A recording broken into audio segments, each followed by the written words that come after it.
I thank the Speaker. He looks very good up in there, too.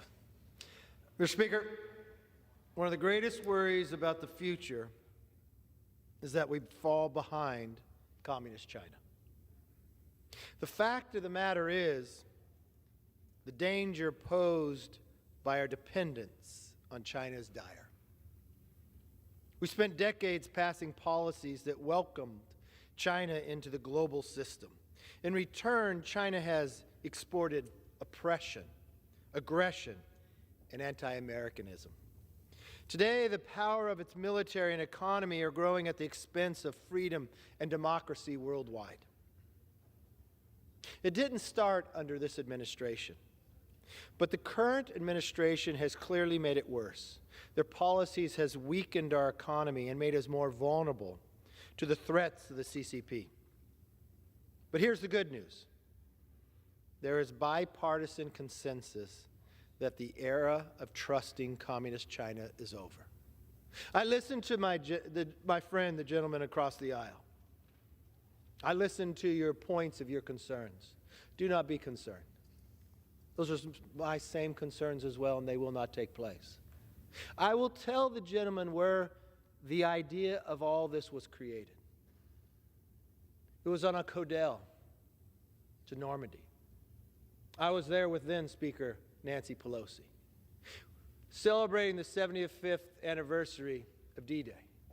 And as you walked those hollow grounds of the crosses of the Star of David of these young American men, and you wondered, what could have been done for that day never to take place? It dawned on me at that moment in time, there was an opportunity. Instead of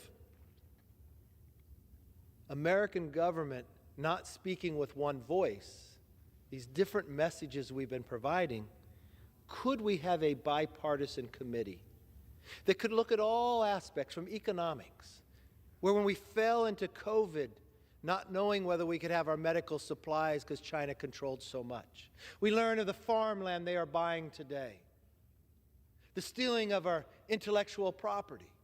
But we weaken ourselves when we fight which way to do it. Wouldn't it be better if we all came together? And for 9 months we worked on that.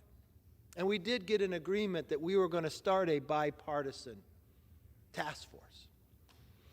We even had Washington Post come in and interview the members who were going to be on it. But unfortunately, the night before, then the majority party pulled back. You have my word and my commitment. This is not a partisan committee. This will be a bipartisan committee that is my hope, my desire, my wish that we speak with one voice, that we focus on the challenges that we have. How do we bring our jobs back from China to America? How do we secure our intellectual property? How do we make sure our farmland is protected? All of that would be brought up within this committee. The threat is too great for us to bicker with ourselves.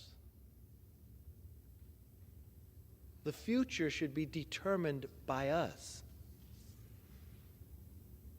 I've heard my colleagues on both sides say that the threat posed by Communist China is serious. I fully agree. This is an issue that transcends our political parties. And creating the Select Committee on China is our best avenue for addressing it. If you want to end our dependence on China, this committee will investigate it. You want to protect our national security, this committee will work on it. If you want to stop the theft of intellectual property and bring supply chains back to America, this committee will work to make it happen. Worried about Chinese propaganda in our schools and lobbying efforts in Washington, this committee will shine a bright light on it. Outraged that the CCP is buying American farmland, this committee will work to stop it. But they'll stop it with one voice. It's not one party saying it. It's America united, determining our own future. We want to stop trillions of American dollars from financing communist genocide and military modernization. The committee will work to prevent it, including by investigating how ESG benefits the CCP. The Select Committee on China will create the plan that will take us where we really need to go. It will get us all on the same page and move us in the right direction. Members of the Select Committee will work closely with their colleagues on every committee to get the job done. Is it partisan? Absolutely not. And to my friend across the aisle, if any time on the 5 items you listed that you feel something is challenging those, you come to me. Because that's not the intent and that's not what I'll put up with. I sat with the new leader on the Democrats and I told him early on of what this committee will be and who will be putting on it. We want serious lawmakers. This isn't for somebody to go in and be viral because they want to make some point. This is to work together as one Congress with one of our greatest challenges for the future. That no longer will we be dependent upon China, but no longer will we be as vulnerable. America will be stronger, dependent upon ourselves. And we will do this together. That's what the American people expect. I want this committee to last beyond who's in the majority and never, ever be decided that this is a partisan committee. You have my commitment. And at any times I feel whoever the leader puts on this committee on the other side, I told him I would approach him if I felt somebody on the other side was trying to make it partisan. Let's start with the right philosophy, with the right goals in mind, and let's work together to make it happen.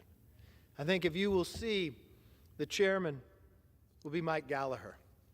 This is a man who has sacrificed a lot. This is a man who's focused and studied. But this is a man who's not going to be partisan. We want the very best ideas. Doesn't matter where they come from. And at the end of the day, we don't need a majority and a minority report. We just need one philosophy with one principle, and America will be stronger for the future to come. And I want to thank you for your support. I appreciate it, and I yield back.